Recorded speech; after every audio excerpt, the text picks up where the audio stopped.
اللہ وبرکاتہ۔ امید ہے آپ لوگ سب خیریت سے ہوں گے۔ دعا سے شروع کرتے ہیں۔ نحمدہ و نصلی علی رسولہ الکریم، اما بعد، فاعوذ باللہ من الشیطان الرجیم، بسم اللہ الرحمن الرحیم۔ رب اشرح لی صدری ویسر لی امری واحلل عقدۃ من لسانی یفقہوا قولی۔ جز 15 ہم کر رہے تھے، لیکن وہاں پہ ہم نے آ، چھوڑ دیا تھا کہ آگے سے شروع ہو رہا تھا ان کا واقعہ، حضرت خضر علیہ السلام کا اور حضرت موسیٰ کا۔ تو یہ دیکھ لیتے ہیں، بڑا دلچسپ واقعہ ہے اور اس میں سبق بھی بہت ہے کہ موسیٰ علیہ السلام نے ہوا کچھ یوں تھا کہ آم، ایک سائل کے جواب میں موسیٰ علیہ السلام نے کہا تھا، یعنی کسی نے ان سے سوال پوچھا تھا کہ اس وقت دنیا میں مجھ سے بڑا عالم کوئی نہیں۔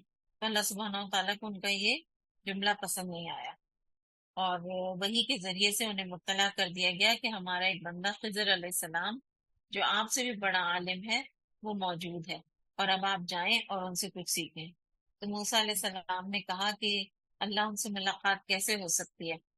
تو اللہ سبحانہ و تعالیٰ نے فرمایا کہ جہاں دو سمندر ملتے ہیں وہاں وہ ہمارا بندہ ہوگا، اور نیز فرمایا کہ یہ ایک مچھلی ساتھ لے جاؤ، جہاں مچھلی تمہاری ٹوکری سے نکل کر غائب ہو جائے تو سمجھ لینا کہ یہ وہی مقام ہے۔ چنانچہ انہوں نے مچھلی لی اور سفر شروع کر دیا، اور اپنے ساتھ اپنے نوجوان شاگرد جو ہیں یوشع بن نون، ان کو بھی لے لیا۔ یہ وہی یوشع بن نون ہیں جنہوں نے موسیٰ علیہ السلام کے بعد بنی اسرائیل کو لے کر اپنا وطن دوبارہ حاصل کیا تھا، فلسطین کو آزاد کرایا تھا۔ موسیٰ علیہ السلام کے ساتھ جو قوم تھی وہ تو اتنی بگڑی ہوئی تھی، جن غلاموں کو ساتھ لے کر آئے تھے، کہ انہوں نے کہا تھا کہ موسیٰ تم اور تمہارا رب جا کے لڑو، ہم یہاں بیٹھے۔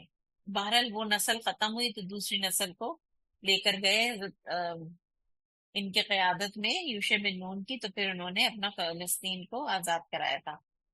تو اب یہ جو ہے نا موسیٰ علیہ السلام کی جو لگن تھی علم سیکھنے کے معاملے میں، وہ یہ کہہ رہے ہیں کہ میں تو سفر ختم ہی نہیں کروں گا کہ جب تک دو دریاؤں کے سنگم پر نہ پہنچ جاؤں۔ تو اور یہ مسلمانوں کا شعار رہا ہے کہ جہاں بھی علم ملے وہاں پہنچ جاؤ۔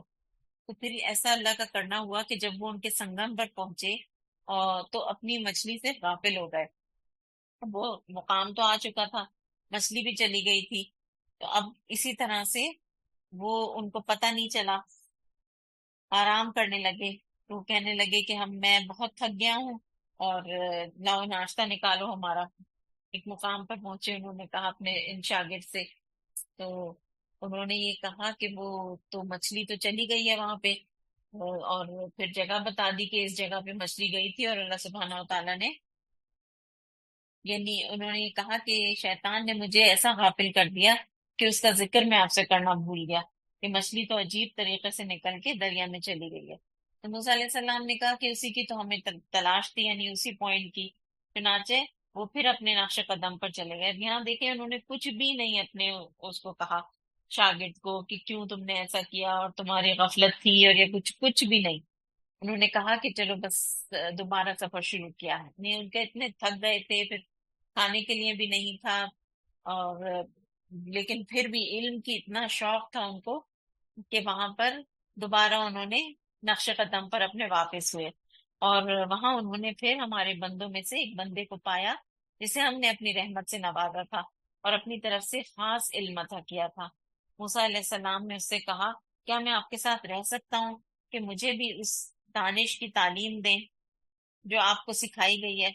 تو انہوں نے کہا کہ موسیٰ تو میرے ساتھ صبر نہیں کر سکتے، کیونکہ ظاہر ہے ان کو جو حضرت خضر کو جو علم اللہ سبحانہ و تعالیٰ نے دیا تھا، تو ایک علم تو ہوتا ہے نا کہ اس کے لیے صبر کرنا ہوتا ہے، کیونکہ یہ ایک کلاس روم کا علم نہیں ہوتا، لیکن اللہ سبحانہ و تعالیٰ کا جو علم ہوتا ہے نا، جو ہم سیکھ رہے ہوتے ہیں دین کا علم، اس میں بھی بہت صبر کرنا پڑتا ہے، کیونکہ جب سیکھنا شروع کرتے ہیں، کیونکہ یہ وحی کا علم ہے، انسان کی جو 5 سینسز ہیں ان سے اوپر اٹھ کر ہے اللہ سبحانہ و تعالیٰ کا، یعنی انسان اپنی عقل پر توکل کر کے کہ یہ میری عقل کے حساب سے دین نہیں بنایا گیا، دین اللہ سبحانہ و تعالیٰ نے بنایا ہے کہ یہ وحی کے حساب سے اترا ہے۔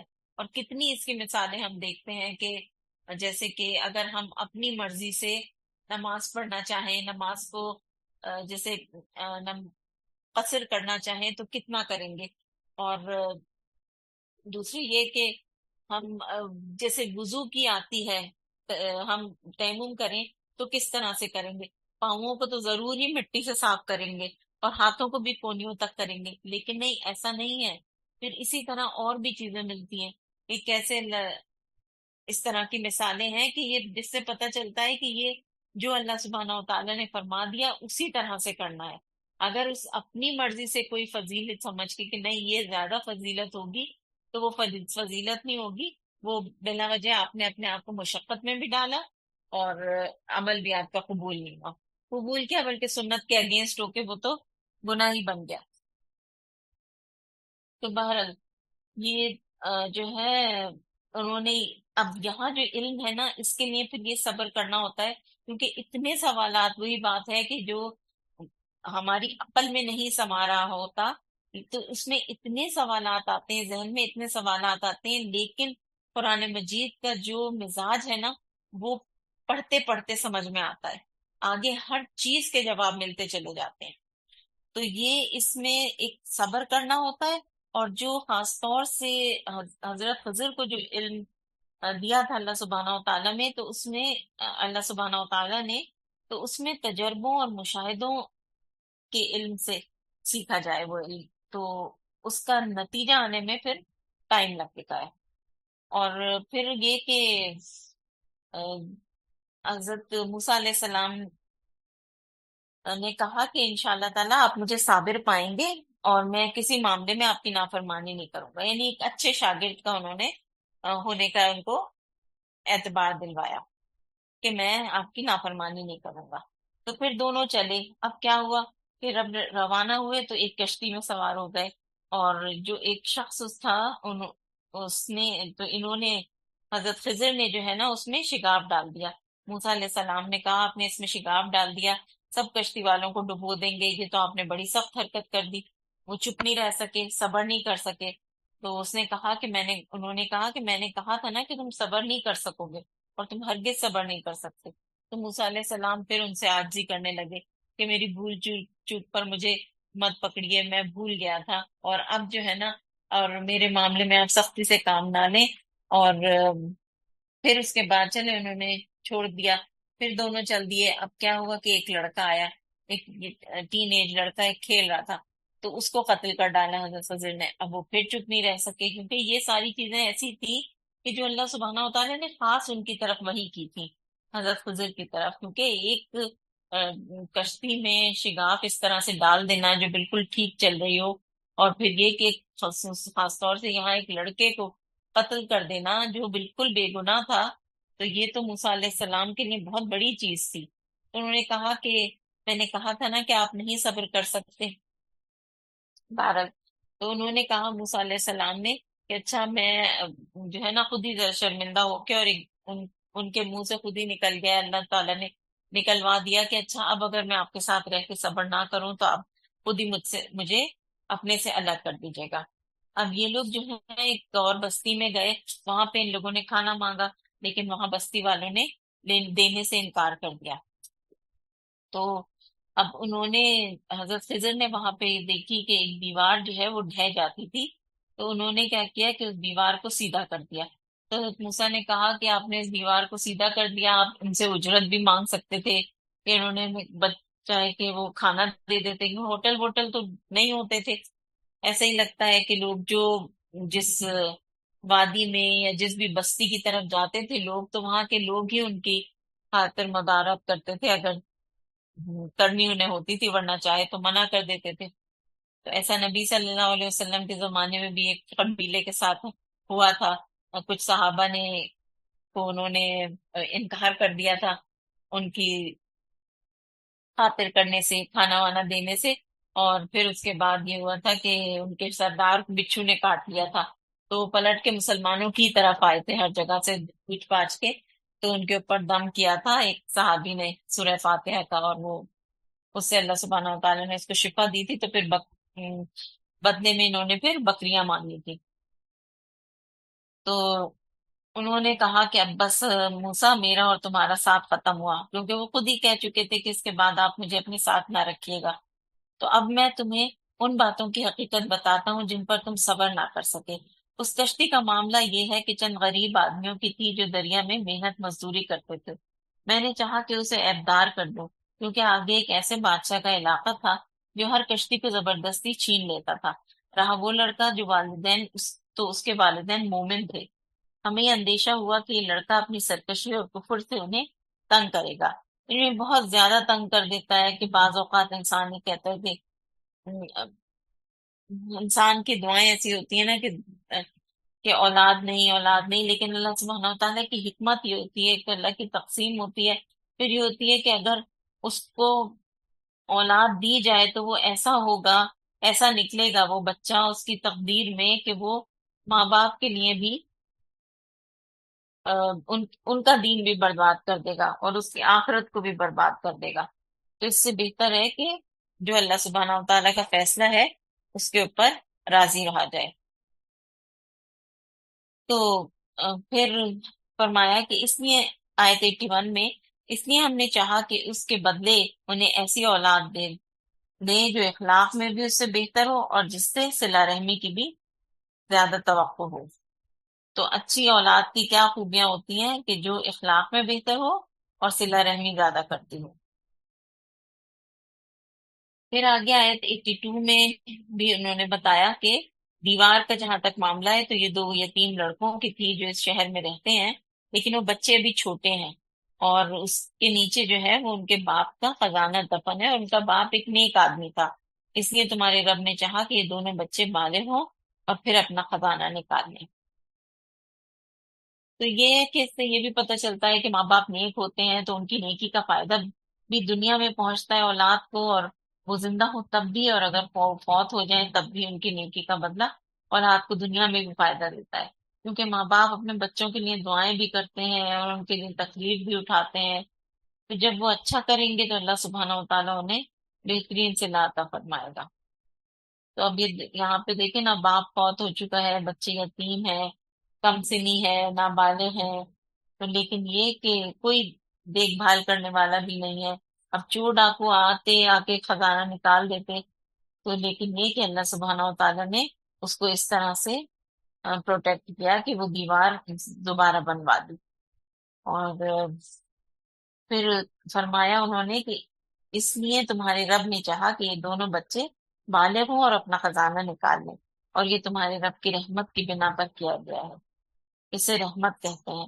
ہم اللہ سبحانہ و تعالیٰ سے رحمت کیسے مانگتے ہیں اور کیسے مانگنی چاہیے؟ یا حیو یا قیوم برحمتک استغیث، فوراً جب بھی چاہیں کہ اللہ سبحانہ و تعالیٰ آپ پر رحم کر دے، کوئی تکلیف ہو، سر درد ہو، کوئی بیماری ہو، کوئی مشکل آ رہی ہو، تو کہیں بھی تو اردو میں ہی ترجمہ پڑھ لیں، اے ہمیشہ زندہ، اے ہمیشہ قائم رہنے والے، میں تیری رحمت کے وسیلے سے تجھ سے تیری مدد طلب کرتا ہوں۔ اردو میں بھی کہنے کہ اللہ مجھ پہ رحم فرما، لیکن یہ دعا بہت بہترین دعا ہے۔ یہ وہ دعا ہے جو نبی صلی اللہ علیہ وسلم نے جنگ بدر میں مانگی تھی، اور اللہ سبحانہ تعالیٰ نے کی رحمت مانگی تھی، اور پھر فرمایا تمہارے رب کی رحمت، یہ جو کچھ بھی کیا گیا تمہارے رب کی رحمت کی بنا پر کیا گیا، میں نے کچھ اپنے اختیار سے نہیں کیا۔ یہ ہے حقیقت ان باتوں کی جن پر تم صبر نہ کر سکے۔ اب جب حقیقت سامنے آتی ہے تو انسان خود بھی شرمندہ ہوتا ہے کہ میں کتنا نادان ہوں، کتنا لا علم، کتنا جاہل۔ تو اس سے پہلے نا، اس غفلت پہ شرمندہ ہونے سے پہلے انسان کو چاہیے کہ وہ علم حاصل کر لے۔ علم بہت ساری چیزوں کا حل ہے، بہت ساری چیزوں کا۔ زندگی بدل جاتی ہے جب انسان کے پاس علم ہوتا ہے، اور خاص طور سے وہ والا علم جو اللہ کا علم ہے، جو سچا علم ہے، اور جس پر انحصار ہے ہماری آخرت کا بھی اور دنیا کا۔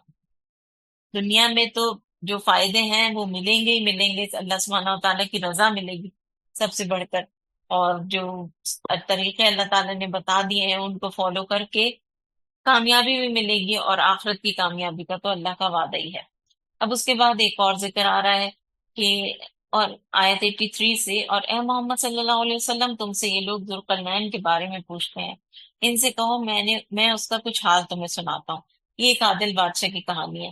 اللہ سبحانہ و تعالیٰ نے ان کو بہت اقتدار عطا کیا تھا، اور وہ اقتدار لے کر وہ بیٹھے نہیں تھے، اقتدار کے علاوہ اللہ تعالیٰ نے انہیں بہت اسباب بھی ادا کیے تھے، بہت سارا مال دولت عطا کیا تھا۔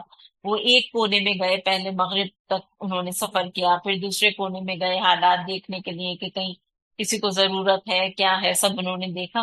پھر اس کے بعد وہ تیسرے سفر پہ جب نکلے تو انہوں نے دیکھا کہ ام، دو پہاڑوں کے درمیان ان کو ایک قوم ملی جو کچھ بات جو ہے نا بڑی مشکل سے ہی کوئی بات سمجھتی تھی، یعنی بالکل اجنبی لوگ تھے۔ ان لوگوں نے ذوالقرنین سے کہا، یاجوج اور ماجوج اس سرزمین میں فساد پھیلاتے ہیں، تو کیا ہم تجھے کوئی ٹیکس اس کام کے لیے دیں کہ تو ہمارے اور ان کے درمیان ایک بند تعمیر کر دے، یعنی مضبوط دیوار بنا دے، وال، یعنی یہ کہ ہم آپ کے مال سے مدد کر سکتے ہیں۔ تو انہوں نے کہا جو میرے رب نے مجھے دے رکھا ہے وہ بہت ہے، مجھے تم سے کوئی ایسے پیسے نہیں چاہیے۔ تو یعنی یہ کہ اب اس سے ان کا پتہ چلتا ہے نیکی کا کہ وہ مال جمع کرنے کے لیے نہیں گئے تھے، بلکہ لوگوں کو فائدہ پہنچانے کے لیے۔ ایک اچھے بادشاہ اور ایک اچھے اقتدار کی یہی خوبی ہوتی ہے، وہ لوگوں سے بٹورتے نہیں ہیں، بلکہ وہ لوگوں کے لیے کام کرتے ہیں، ان کے فائدے کے لیے۔ اب انہوں نے کیا کہا آیت 96 میں کہ مجھے لوہے کی چادریں لا کر دو۔ آخر جب دونوں دیواروں کے درمیان خلا کو اس نے پاٹ کر دیا تو لوگوں سے کہا اب آگ بہکاؤ، حتیٰ کہ جب یہ آئینی دیوار بالکل آگ کی طرح سرخ ہو گئی تو اس نے کہا لاؤ اب میں اس پر پگھلا ہوا تانبا انڈیلوں گا۔ کیسی زبردست ٹیکنالوجی! تانبا انڈیلوں گا پگھلا ہوا، یعنی ان کے پاس کیا تھا؟ اللہ کا خوف بھی تھا، دنیا کے اعتبار سے بھی بہت مضبوط تھے۔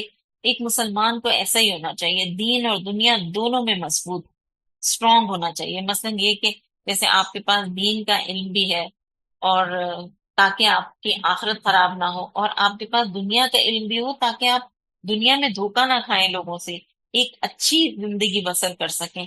یعنی مسلمان کو ایک ایسی زندگی بسر نہیں کرنی چاہیے، اور نہ وہ کرتا ہے کہ جس میں کوئی سیکھے نہ پڑھے نہ لکھے اور بیکار میں ادھر ادھر وقت ضائع کرتا رہے۔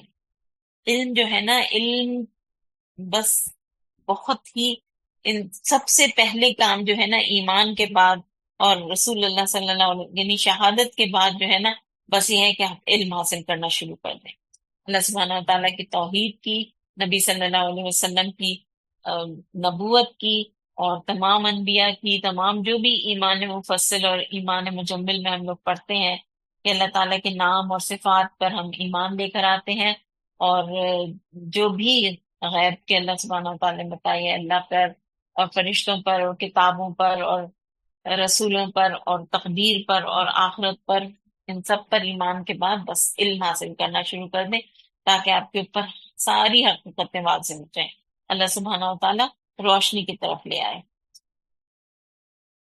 تو یہ کہ دنیا کا علم بھی اس میں بتایا کہ ضروری ہے حاصل کرنا، یہاں سے پتہ چل رہا ہے کہ تو لوگ بیوقوف نہ بنائیں آپ کو۔ تو یہ کہ اب دیکھیں تانبا جو ہے نا وہ پگھلانا، یعنی گھر میں ہم جو پتیلے استعمال کرتے ہیں، برتن جن میں کھانا پکتا ہے، وہ کبھی پگھلا؟ کبھی بھی نہیں پگھلا، یعنی کوئی معمولی آگ نہیں تھی وہ آگ کس قسم کی ہوگی، کتنی زبردست قسم کی ہوگی جس سے وہ دھاتیں پگھل گئی، اور ان کا ٹیمپریچر کیا ہوگا۔ اور پھر اس پہ یہ تھا کہ یہ بند ایسا تھا جس پر یاجوج ماجوج چڑھ کر بھی نہیں آ سکتے تھے، اور نہ اس میں جو نقب لگانا ہے نا وہ بھی مشکل تھا۔ ذوالقرنین نے کہا یہ میرے رب کی رحمت ہے، انہوں نے بھی یہی کہا یہ میرے رب کی رحمت ہے۔ تو مومن کیا کہتے ہیں؟ کچھ بھی اس کو حاصل ہو جائے، ہر کامیابی یہ میرے رب کی رحمت ہے۔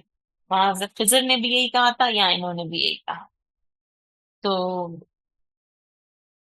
اور جب انہوں نے یہ کہا جب میرے رب کے وعدے کا وقت آئے گا تو وہ اس کو پیوند خاک کر دے گا، یعنی اس میں نے جو دیوار بنائی ہے اللہ سبحانہ و تعالیٰ آرام سے اس کو ڈھا سکتا ہے، اور میرے رب کا وعدہ تو بالکل برحق ہے۔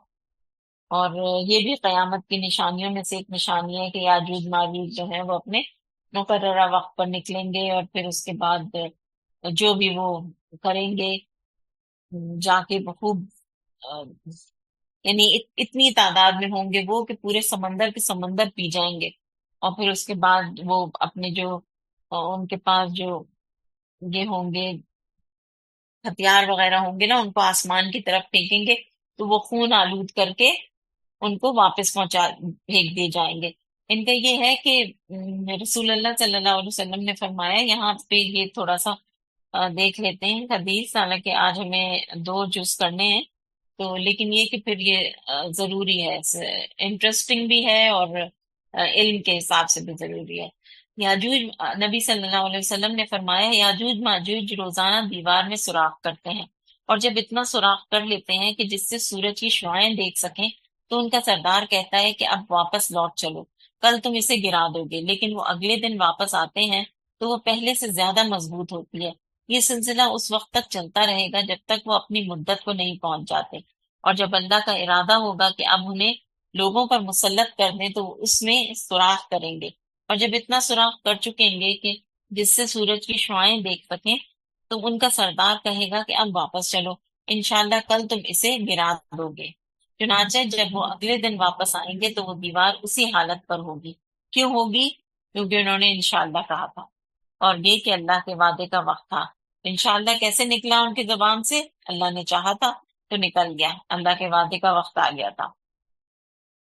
تو پھر جب وہ دیوار اسی حالت پر ہوگی جس پر وہ اسے چھوڑ کر گئے ہوں گے، تو وہ اسے گرا کر لوگوں پر چڑھ دوڑیں گے، وہ پانی کے چشموں سے پانی چوس کر ختم کر دیں گے، لوگ ان کے خوف سے اپنے اپنے قلعوں میں بند ہو جائیں گے، پھر وہ اپنے تیر آسمان کی طرف پھینکیں گے جو ان پر خون آلود کر کے لوٹا دیے جائیں گے، اور وہ کہیں گے کہ ہم زمین والوں پر بھی غالب آ گئے اور آسمان والوں پر بھی چھا گئے۔ اس کے بعد اللہ ان کی گردنوں میں یعنی گدی کے پاس ایک کیڑا مسلط کر دے گا جو ان سب کی موت کا سبب بنے گا۔ رسول اللہ صلی اللہ علیہ وسلم نے فرمایا اس ذات کی قسم جس کے ہاتھ میں محمد صلی اللہ علیہ وسلم کی جان ہے، ان کے گوشت اور خون سے زمین کے کیڑے مکوڑے اور جانور خوب سیراب ہو کر انتہائی صحت مند ہو جائیں گے۔ اللہ سبحانہ و تعالیٰ بس ہمیں اس وقت سے بچائے، اور ایسی چیزیں دیکھنے سے پہلے ہی ہم دنیا سے جا چکے ہوں، اور ہماری اولاد بھی، کیونکہ بہت زیادہ فتنوں اور بہت زیادہ آزمائشوں کا وقت ہو، کہ صبح کو انسان مومن ہوگا تو شام کو کافر ہوگا، اور شام کو مومن ہوگا تو صبح کافر ہو چکا ہوگا۔ اللہ سبحانہ و تعالیٰ ہم سب کو اس وقت سے محفوظ رکھتا ہے۔ پھر آیت 99 میں بتایا کہ اس روز ہم لوگوں کو چھوڑ دیں گے کہ وہ ایک دوسرے سے گتھم گتھا ہوں، اور سور پھونک دیا جائے گا اور ہم سب انسانوں کو ایک ساتھ جمع کر دیں گے، یعنی سب اپنی اپنی قبروں سے نکل کر دوڑ رہے ہوں گے۔ اب کیا ہوگا؟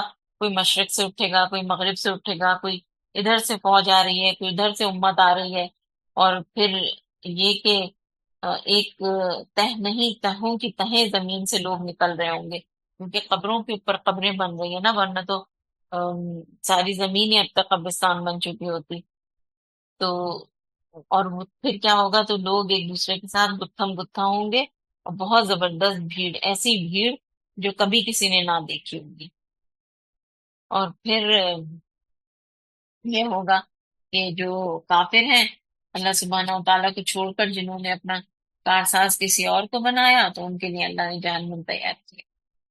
اور پھر فرمایا اے محمد صلی اللہ علیہ وسلم، ان سے کہیے، 103 آیت ہے، ان سے کہیے کیا ہم تمہیں بتائیں کہ اپنے اعمال میں سب سے زیادہ ناکام و نامراد لوگ کون ہیں؟ یعنی اعمال کے اعتبار سے کون ہے جو سب سے زیادہ پیچھے رہنے والے ہیں؟ یہ وہ لوگ ہیں جن کی ساری کوششیں دنیا کی زندگی میں گم ہو کر رہ گئی۔ آیت 104 میں جواب دے دیا گیا۔ یہ بہت انڈر لائن کرنے کی، ہائی لائٹ کرنے والی آیت۔ کیا تھا ان کا؟ صرف دنیا دنیا، اٹھتے ہیں تو دنیا کی یاد، سوتے ہیں تو دنیا کے غم ساتھ لے کر سوتے ہیں، سارا دن صرف دنیا کے پیچھے بھاگتے دوڑتے ہیں، یہی کرتے کرتے، یہی ابھی ابھی اتنا کمانا ہے، ابھی اتنا کمانا ہے، ابھی بچے کو یہ پڑھانا ہے، ابھی وہ پڑھانا ہے، ابھی یہ کھا لیں، یہ کھلا لیں، یہ پکا لیں، یہ ساری چیزیں ہوتی رہتی ہیں، ابھی اس کی دعوت، ابھی اس کی دعوت، اور یہ جو ہے نا، یہ چیزیں چلتی ہیں، صحیح ہے، ٹھیک ہے، لیکن ان کے ساتھ ساتھ اگر اللہ سبحانہ و تعالیٰ کی عبادات میں اگر وہ آ جاتا ہے نا کہ ان پہ اثر انداز ہو رہی ہو یہ چیزیں، تو پھر صحیح نہیں ہے۔ ورنہ ٹھیک ہے، اللہ سبحانہ و تعالیٰ نے یہ چیزیں کوئی ایسی بری نہیں ہے، لیکن اپنا سارا کچھ، یہ فرمایا نا کہ جن کی ساری کوششیں دنیا کی زندگی میں گم ہو کر رہ گئی، تو یہ نہیں، ساری کوششیں اس کے لیے نہیں ہونی چاہیے۔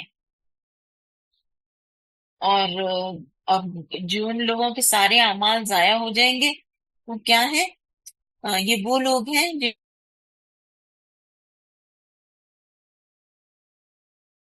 اس لیے ان کے سارے اعمال ضائع ہو گئے. قیامت کے روز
انا للہ و انا الیہ راجعون. وہ نیٹ کا مسئلہ تھا تو تھوڑا ڈسکنیکٹ ہو گیا تھا. اللہ کا شکر ہے صحیح ہو گیا. الحمدللہ. تو اسی طرح سے جو ان کے جہنم ان کی سزا بتائی گئی، جو لوگ اللہ کی آیات پر ایمان نہیں لاتے تھے، مذاق اڑاتے تھے، اور جن کے اعمال ضائع ہو گئے، جنہوں نے جن کی کوششیں صرف دنیا کے لیے تھی. اور پھر اسی طرح ان کا اجر بتایا گیا کہ جو ایمان لائے تھے اور جنہوں نے نیک عمل کیے ان کے لیے ان کی میزبانی کے لیے فردوس کے باغ ہوں گے جن میں وہ ہمیشہ رہیں گے، جن سے نکلنے کا ان کا دل ہی نہیں چاہے گا. یہ ہوگا نا کہ بھائی جنت میں جا کے بھائی ایک ہی چیز ایک ہی کھانا کھا رہے ہیں، یا یہ پھل ہے یا وہ پھل. یعنی یہ کہ ایک ایک طرح کی چیز کھا کے ایسا لگتا ہے نا کہ کبھی کہ جیسے اچھا بور ہو جائیں گے. نہیں، وہ چیز فوراً بدل جائے گی. اللہ سبحانہ و تعالیٰ کو تو پتا ہے نا کس طرح سے اللہ دوسری چیز لے آئے گا، کیا ورائٹیز ہوں گی وہاں پہ، کیا ہوں گی. اللہ سبحانہ و تعالیٰ نے بتا دیا کہ وہ ایسی جگہ ہوگی کہ اس جگہ سے نکل کر کہیں جانے کو ان کا جینا چاہے گا. پھر ہے آیت 109 اور 110. یہ جو ہے نا یہ میری بہت فیوریٹ آیات میں سے ہیں. اے محمد صلی اللہ علیہ وسلم کہہ دیجئے کہ اگر سمندر میرے رب کی باتیں لکھنے کے لیے روشنائی بن جائے تو وہ ختم ہو جائے، مگر میری رب کی باتیں ختم نہ ہو، بلکہ اگر اتنی ہی روشنائی ہم اور لے آئیں تو وہ بھی کافی نہ ہو. اے محمد صلی اللہ علیہ وسلم آپ کہہ دیجئے کہ میں تو ایک انسان ہوں تم ہی جیسا، میری طرف وحی کی جاتی ہے کہ تمہارا الہ بس ایک ہی الہ ہے. بس جو کوئی اپنے رب کی ملاقات کا امیدوار ہو، یعنی جو سمجھتا ہو کہ وہ اپنے رب کے سامنے جا کھڑا ہوگا، اسے چاہیے کہ نیک عمل کرے اور بندگی میں اپنے رب کے ساتھ کسی اور کو شریک نہ کرے. شرک نہیں کرنا، اور اس کے بعد نیک عمل کرنے. اور نیک عمل میں کیا ہے؟ خالص اللہ کے لیے اور سنت کے مطابق. چھوٹی سی چیز ہے، لیکن یہ چھوٹی سی چیز جو ہے پھر ساری زندگی جو ہے نا اس پہ کام کرتے رہنا ہے. تب کہیں جا کر جو ہے مرتے وقت ابھی میری ملاقات ہوئی تھی، صرف میں اندازہ لگائی تھی، کسی خاتون سے میری ملاقات ہوئی تھی. تو وہ جو ہے اپنی ان کی والدہ پہ اللہ تعالیٰ ان کی مغفرت فرمائے، بہترین مہمان نوازی کرے. تو وہ جو ہے نا بس وہ بتا رہی تھی اپنی ایک کوالٹی ان کی والدہ کی، کہ میری امی کو تو اتنی فکر رہتی تھی سب کے کھانے پینے کی، اور وہ جو ہے نا وہ ابھی اس کے لیے یہ بنا دوں، ابھی اس کے لیے وہ بنا دوں، اتنا اس کو یہ اس میں بھوکا نہ رہ جائے، یہ اس کی پسند کی یہ ہے، ابھی اتنا سامان ہے، ابھی اتنا یہ نہیں ہے وہ نہیں. اس طرح سے وہ یہ بتانے لگی. میں بس غور سے سن رہی تھی کہ ہاں بھائی ٹھیک ہے چلو اچھا ہے، ایسا کرتی تھی وہ، خیال رکھتی تھی، صحیح ہے.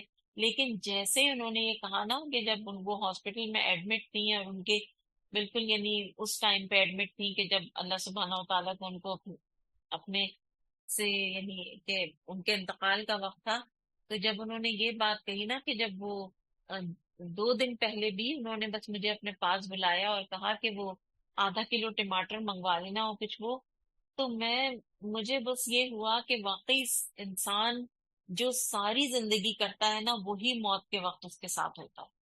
یہ ان کو وہ یہی کہہ رہی تھی کہ میری امی کو جاتے جاتے بھی جو ہے وہ لوگوں کی فکر تھی اور یہ تھی، لیکن مجھے جو اس کا پرسپیکٹو جو میں نے دیکھا تو اس میں واقعی یہ تھا کہ انسان جو ساری زندگی کرتا ہے وہی موت کے وقت بھی کرتا ہے.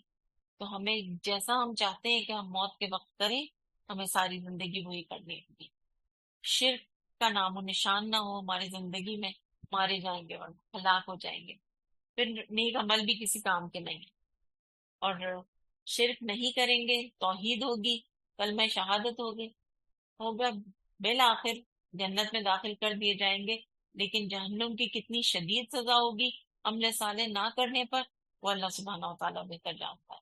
لیکن یہ ہے کہ اللہ سبحانہ و تعالیٰ نے ایمان اور عمل صالح کا ذکر ساتھ ساتھ کیا ہے، تو ہمیں بھی یہ ساتھ ساتھ رکھنے ہیں.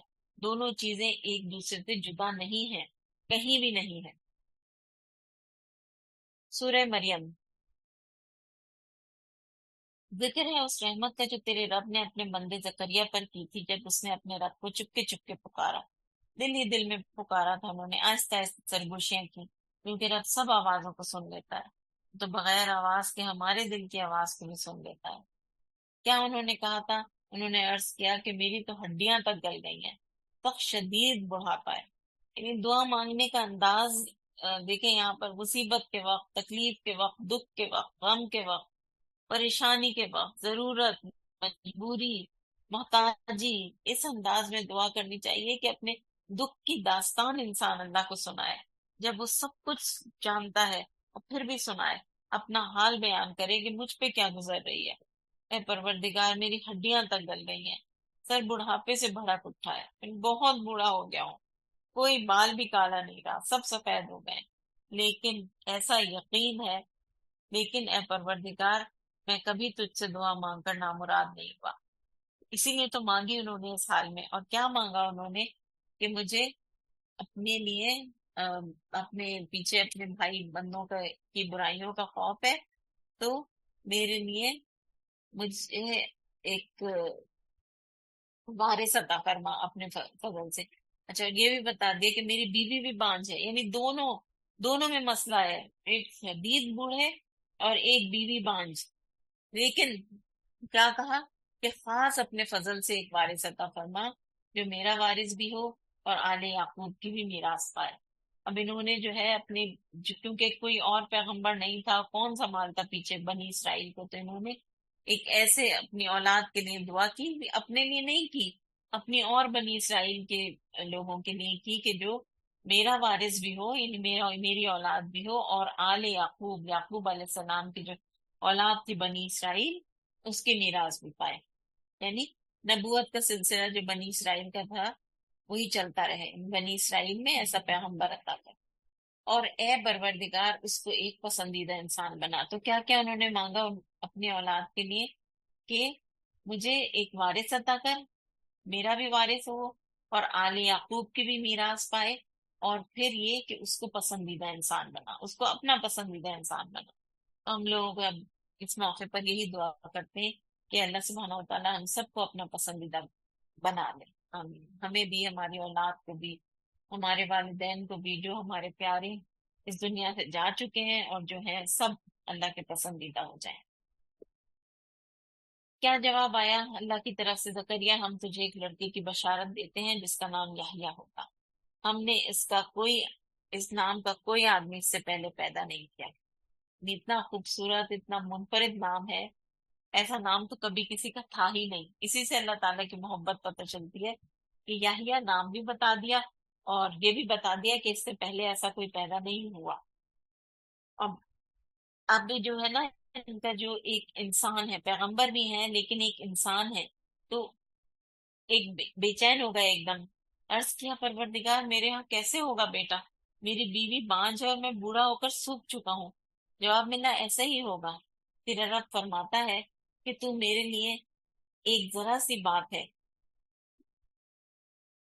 ہاں، یعنی یہ تو میرے لیے ایک ذرا سی بات ہے، آخر اس سے پہلے میں تجھے پیدا کر چکا ہوں جبکہ تو کوئی چیز نہ تھا. ان کا تو کوئی وجود ہی نہیں تھا نا. یعنی اللہ سبحانہ و تعالیٰ کی قدرت اور طاقت دیکھیں یہاں پر کہ جب بھی کوئی مشکل سے مشکل دعا مانگنی ہو تو کہیں کہ اللہ سبحانہ و تعالیٰ آپ سب کچھ کر سکتے ہیں، آپ یہ بھی کریں، مجھے کیسے پیدا کیا، میں تو کچھ بھی نہیں تھی، آپ نے بنا دیا۔ تو یہ چیز، اس کو بھی آپ بنا سکتے ہیں، آپ کے لیے تو کچھ بھی مشکل نہیں ہے۔ یعنی دعا کے لیے یقین بہت ضروری ہے، یقین سے دعا مانگنا۔ جیسے وہ ایک واقعہ آتا ہے نا کہ سب بستی والے سب بارش کی دعا کرنے کے لیے نکلے تھے، اور ایک چھوٹا سا بچہ تھا، اس نے ساتھ میں چھتری لے لی تھی۔ اس سے پوچھا کہ کیوں لیا، انہوں نے کہا کہ دعا کرنے جا رہے ہیں تو بارش ہو جائے گی نا۔ تو یہ ہے یقین۔ یہ نہیں پتا ہوگا ان کے، نہیں میرا یہ خیال ہے، میرا تو نہیں، یعنی کہ میں گنہگار ہوں، میری دعا کہاں سنی جائے، بالکل بھی نہیں، یہ سب وسوسے ہیں شیطان کے۔ تو اب ان کو اور بے چینی، انہوں نے کہا اے رب میرے لیے کوئی نشانی مقرر فرما دے۔ تو اللہ سبحانہ و تعالیٰ نے فرمایا کہ تو مسلسل 3 دن لوگوں سے بات نہ کر سکے گا۔ چنانچہ وہ اپنے محراب سے نکلے اور خود بھی اللہ سبحانہ و تعالیٰ کی تسبیح کی، اور اشارے سے ہی اپنی قوم کو ہدایت بھی کی کہ صبح و شام اللہ کی تسبیح بیان کرے۔ پھر اس کے بعد اللہ سبحانہ و تعالیٰ نے ان کو یحییٰ علیہ السلام دیے، اور پھر بتایا کہ اے یحییٰ، کتاب الہی کو مضبوط تھام۔ اس وقت کتاب الہی کون سی تھی؟ تورات۔ اور اللہ سبحانہ و تعالیٰ کہتے ہیں کہ ہم نے اسے بچپن میں ہی حکم سے نوازا۔ یہ کہتے ہیں کہ حضرت یحییٰ جو ہے وہ 7 سال کی عمر میں تورات کے عالم بن چکے تھے، اور وہ جو ہے نا، ان میں کوئی ایسی چیز نہیں تھی جیسے عام بچے کھیلتے کودتے ہیں نا، اس طرح کی کوئی چیز نہیں تھی۔ بہت سوبر، بہت سنجیدہ، اور بہت جیسے قابل انسان ہوتا ہے نا، اس کی طرح تھی، بہت برگزیدہ جسے کہتے ہیں نا، اتنی بہت یعنی بہت زیادہ سمجھداری ان کو عطا کی تھی۔ ابھی حکم کا جو لفظ ہے نا، یہ کئی معنوں میں استعمال ہوتا ہے، مثلا قوت فیصلہ کا موجود ہونا، قوت اجتہاد کا، یعنی یہ کہ اجتہاد کرنا کہ یہ چیز کس طرح سے صحیح ہے، اس میں کوشش کرنا، پھر معاملات میں صحیح رائے قائم کرنے کی صلاحیت، یہ ساری چیزیں بچپن سے انہیں عطا کی گئی تھی۔ اب یہ ہوتی ہے نا بات کہ بعض بچے دوسروں کے مقابلے میں بہت سمجھدار ہوتے ہیں، اور سمجھداری کی باتیں کرتے ہیں، بہت صحیح صحیح جواب دیتے ہیں، اور خاص طور سے وہ بچے جو آزمائشوں سے گزر چکے ہوں، یعنی یہ کہ بہت کچھ انہوں نے، کچھ ہوتا بھی ہے کہ بھئی بہت سی فیملیز میں بہت کچھ انہوں نے دیکھا بھی ہوتا ہے، تو وہ اپنی طرف سے جو ہے وہ اللہ سبحانہ و تعالیٰ ان کو ایک حکمت اور ایک علم اور ایک وہ تجربے، جیسا ہم نے پیچھے پڑھا ہے، تجربے اور مشاہدے کی بنیاد پر جو علم ان کو حاصل ہوتا ہے نا، تو وہ بہت زبردست ہوتا ہے۔ اور یہاں پر آپ اللہ سبحانہ و تعالیٰ کی دیکھیں مہربانی، اس کی رحمت، پھر وہی رحمت کی بات آ جاتی ہے کہ کیا مانگا تھا انہوں نے، حضرت زکریا نے، کہ اس کو پسندیدہ بنا لے، وارث ہو میرا اور آل یعقوب کا بھی، اور اللہ تعالیٰ نے کیا کیا دیا ان کو، اور اپنی طرف سے اس کو نرم دلی اور پاکیزگی عطا کی، اور وہ بڑا پرہیزگار تھا، اور وہ جبار نہ تھا اور وہ نافرمان نہ تھا۔ تو یہ ساری خصوصیت کے ساتھ، اور پھر اللہ تعالیٰ نے کیا فرمایا، سلام اس پر جس روز وہ پیدا ہوا، اور جس دن وہ مرے گا، اور جس روز زندہ کر کے وہ اٹھایا جائے گا۔ پھر اس کے بعد مریم علیہ السلام کی بات آئی کہ ایک فرشتہ ان کے پاس آیا، اور اس نے کہا کہ آپ کو جو ہے وہ ایک جو ہے وہ ہوگا، آپ کو اس حال ہم، یعنی اللہ سبحانہ و تعالیٰ نے اس حالت میں فرشتے کو بھیجا، اور ان کے سامنے ایک پوری انسانی شکل میں وہ نمودار ہوا، اور وہ تو عبادت گاہ میں ہوتی تھی نا، اپنے کمرے میں، اپنے محراب میں، اور بتا دیا ان کو کہ میں اپنے رب، میں تیرے رب کے بھیجا ہوا فرشتہ ہوں، اور اس لیے بھیجا گیا ہوں کہ تجھے ایک پاکیزہ لڑکا دوں۔ تو انہوں نے، مریم نے کہا میرے ہاں کیسے ہو سکتا ہے لڑکا، جبکہ مجھے کسی بشر نے چھوا تک نہیں، اور نہ میں کوئی بدکار عورت ہوں۔ فرشتے نے کہا کہ ایسا ہی ہوگا۔ بہرحال مریم علیہ السلام جو ہے، ان کے بچے کا حمل رہ گیا، اور وہ ایک دور مقام پہ چلی گئی، اور پھر اس کے بعد جو انہیں زچگی کی تکلیف ہوئی تو انہوں نے ایک کھجور کے درخت سے کے نیچے پہنچا دیا، اس طرح سے جیسے وہ بہت شدید تکلیف میں ہوں گی، تو ایسے تڑپتے ذرا سا ہل جل رہی ہوں گی، تو اور کہنے لگی کہ کاش میں اس سے پہلے ہی مر جاتی اور میرا نام و نشان نہ رہتا۔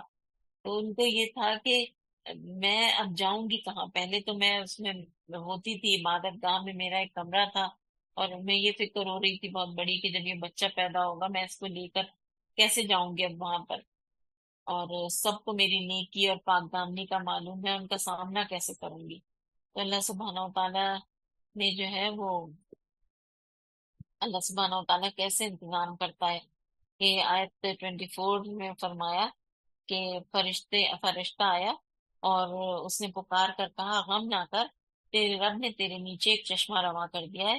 فرشتہ اس وقت آیا اور اس نے انہیں تسلی کروانے لگا، اور تیرے رب نے اور تو اس درخت کو کے تنے کو ہلا، تیرے اوپر تازہ تر و تازہ کھجوریں ٹپک پڑیں گی، بس تو کھا اور اپنی آنکھیں ٹھنڈی کر، اور اگر تجھے کوئی آدمی نظر آ جائے تو اس سے کہہ دے کہ میں نے رحمان کے لیے روزی کی نظر مانی ہے، اس لیے میں آج کچھ نہ بولوں۔ یعنی اللہ سبحانہ و تعالیٰ نے انتظام کر دیا کہ تمہیں جس چیز کا خوف ہے، تمہیں اپنی صفائی دینے کی ضرورت ہی نہیں ہے، خاموش رہنا۔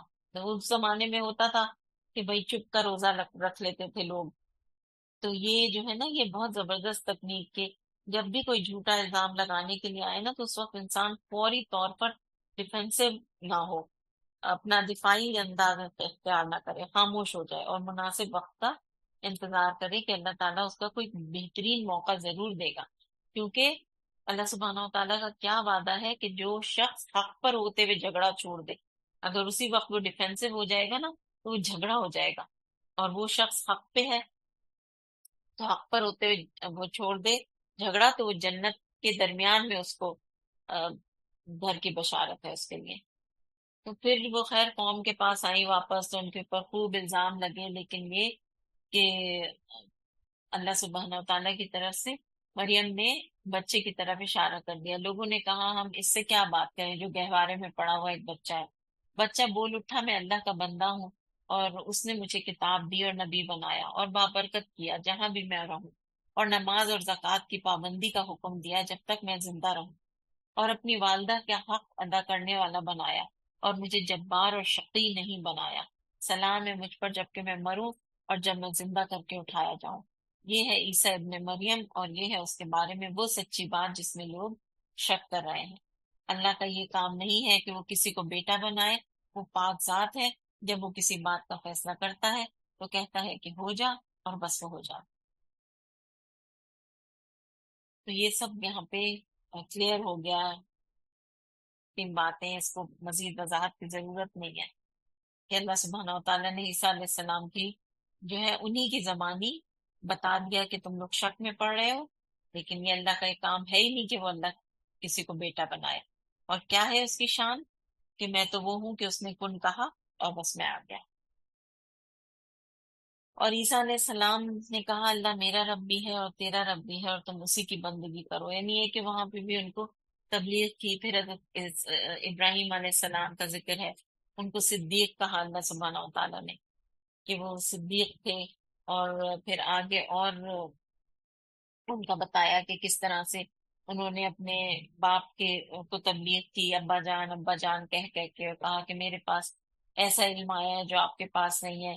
اور پھر آیت 46 47 میں کہا، باپ نے ان سے کہا کہ ابراہیم کیا تو میرے معبودوں سے پھر گیا ہے؟ اگر تو باز نہ آیا تو میں تجھے سنسار کر دوں گا اور تجھے پتھر مار کر ہلاک کروں گا، بس تو ہمیشہ کے لیے الگ ہو جا۔ ابراہیم علیہ السلام نے کہا کہ ٹھیک ہے، میں اللہ تعالیٰ سلام ہے آپ کو، میں اپنے رب سے دعا کروں گا کہ آپ کو معاف کر دے۔ تو یہ جو ہے نا پھر آیت 48 میں بتایا میں بھی آپ کو چھوڑتا ہوں، ٹھیک ہے، یہ اللہ کے خاطر پھر انہوں نے بھی ہجرت کر لی وہاں سے، کیونکہ پھر کوئی وہ حجت ساری تمام ہو گئی تھی نا، پھر وہاں رک کے انہوں نے کیا کرنا تھا؟ جب جیتا جاگتا اتنا بڑا معجزہ جو آگ دہکائی گئی تھی وہاں سے صحیح سلامت ابراہیم علیہ السلام نکل آئے، پھر بھی قوم نہ مانی، تو اللہ تعالیٰ نے بس چھوڑ دیا۔ اور ہسٹری میں یعنی یہ کہ اہل کتاب میں تورات اور انجیل میں جیسے واقعات ملتے ہیں نا جو قرآن مجید سے کانٹرڈکٹ نہیں کرتے بلکہ اس کی وضاحت کرتے ہیں قرآن مجید کی، تو انہیں لے لینے کے لیے اجازت دی گئی ہے کہ ان کو لے لیں۔ لیکن یہ کہ اس قوم کا انجام جو ہے نا وہ کہیں بھی نہیں ملتا، حضرت ابراہیم علیہ السلام کی جو قوم ہے۔ پھر اللہ سبحانہ و تعالیٰ نے آ، حضرت ادریس کا ذکر کیا کہ اللہ سبحانہ و تعالیٰ نے ان کو اپنا یعنی ہے کہ ان کا بلند کیا مقام، موسیٰ علیہ السلام کا ذکر کیا پہلے کہ اس کو رسول بنا کے بھیجا، اور اسی طرح پھر انہوں نے اسماعیل علیہ السلام کا ذکر آیا، پھر موسیٰ علیہ السلام کے بھائی ہارون کا ذکر آیا، اور سب کے اللہ سبحانہ و تعالیٰ نے تعریف فرمائی۔ اور اس کے بعد یہ بتایا کہ یہ سب پیغمبر گزرے، اور آیت 59 میں پھر بتایا کہ ان کے بعد وہ ناخلف لوگ ان کے جانشین ہوئے جنہوں نے نمازوں کو ضائع کیا اور خواہش نفس کی پیروی کی، پس قریب ہے کہ وہ گمراہی کے انجام سے دو چار ہوں گے۔ یعنی یہ جنریشنز چلی ایک کے بعد ایک، اور لیکن یہ کہ ان میں پھر بگاڑ آتا چلا گیا، اور نماز کا خصوصاً ذکر ہے، اور پھر خواہش نفس کی پیروی ایک جامع چیز جو ہے۔ اور پھر یہی بتایا کہ آیت 66 اور 70 میں کہ انسان یہی کہتا ہے، حیران ہوتا ہے کہ جب میں مر چکا ہوں گا تو کیا زندہ کر کے نکالا جاؤں گا؟ تو اس سے یہی کہا گیا ہے کہ بھئی دوبارہ پیدا کرنا زیادہ آسان ہے یا مشکل؟ تو اللہ سبحانہ و تعالیٰ نے یہی بتایا ان کو کہ پہلی دفعہ کرنا زیادہ مشکل ہے، اور تم یہ بات کیوں نہیں سمجھتے؟ اور پھر اللہ سبحانہ و تعالیٰ نے کہا کہ جو بھی ایسی باتیں کرے گا تو اس کو اللہ سبحانہ و تعالیٰ جہنم کے گرد لا کر انہیں گھٹنوں کے بل گرا دیں گے۔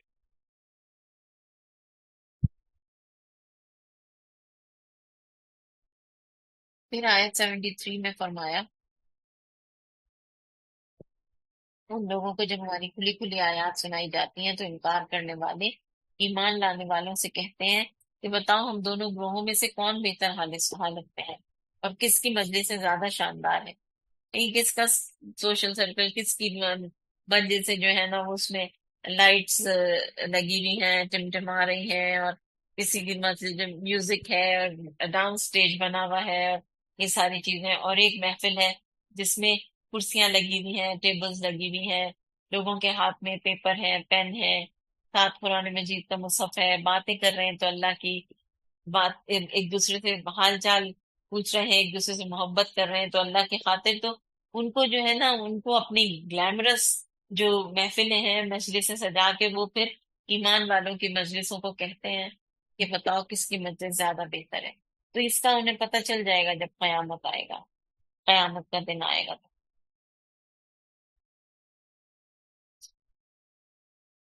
سورہ طٰہٰ، اللہ سبحانہ و تعالیٰ فرماتے ہیں آیت 1 سے 4 تک میں کہ ہم نے یہ قرآن آپ پر اس لیے نازل نہیں کیا کہ آپ مصیبت میں پڑ جائیں، یہ قرآن ہمیں مشقت میں ڈالنے کے لیے نہیں آیا، یہ ہماری زندگی کو آسان کرنے کے لیے آیا ہے۔ وقتی طور پر بعض احکامات ماننے ہمیں مشکل لگتے ہیں، لیکن یہ کہ اگر ان پر غور کیا جائے تو پھر بہت سی اس کے پیچھے آسانیاں بھی ہوتی ہیں، اور یہ تو ایک یاد دہانی ہے ہر اس شخص کے لیے جو ڈرے۔